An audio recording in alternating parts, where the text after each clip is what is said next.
Sebab itulah bila I cakap diri I kan, ya Allah, Tuhan tu betul-betul selamatkan aku bila benda ni terjadi. Tuhan tu dengar apa yang aku bagi tahu, yang aku cakap.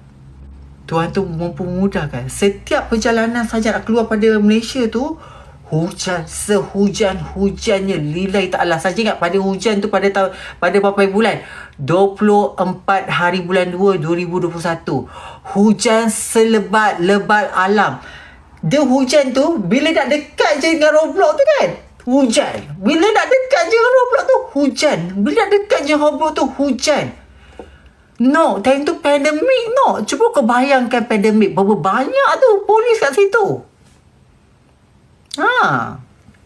Berapa banyak. Tak tipu lillahi ta'ala.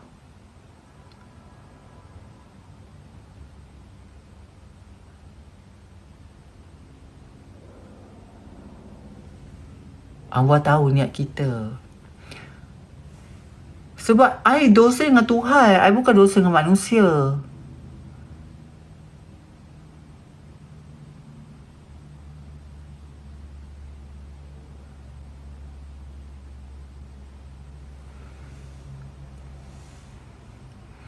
Tapi alhamdulillah lah, I walaupun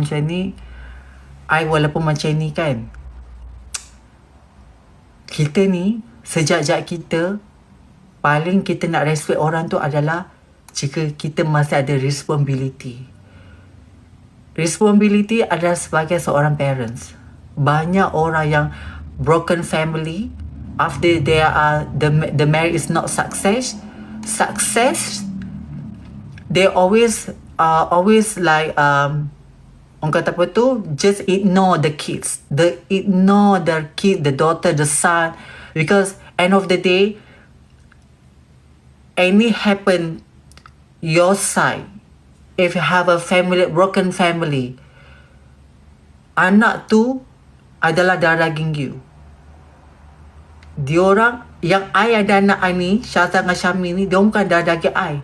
Tapi I dah berjanji dengan diri I, macam mana sekalipun I jauh, I akan besarkan anak I macam mana orang lain. That is the truth. Banyak lelaki kat Malaysia, banyak yang orang kata kahwin je, lepas kahwin terus terus tak ambil berat pasal anak dah. Biasa yang ambil berat pasal anak ni adalah majoriti semuanya perempuan. Semuanya perempuan yang ambil tanggungjawab. Dia lah bapa, dia lah mak. Lelaki mana pancuk je anjing. Aku geram dengan lelaki, sial. Sebab tu lah aku kalau pasal ibu-ibu tunggal, ni kan, aku sangatlah orang kata apa tu, sangatlah macam memahami tau seorang ibu tunggal. Sebab kita pun ibu kan. Kita pun ibu. Tu yang kita tahu tu. Sis, bagilah lebih yang 2 juta. Tiba 2 juta minta terus. 2 juta lah sayang. Betul, tepuk. Yelah.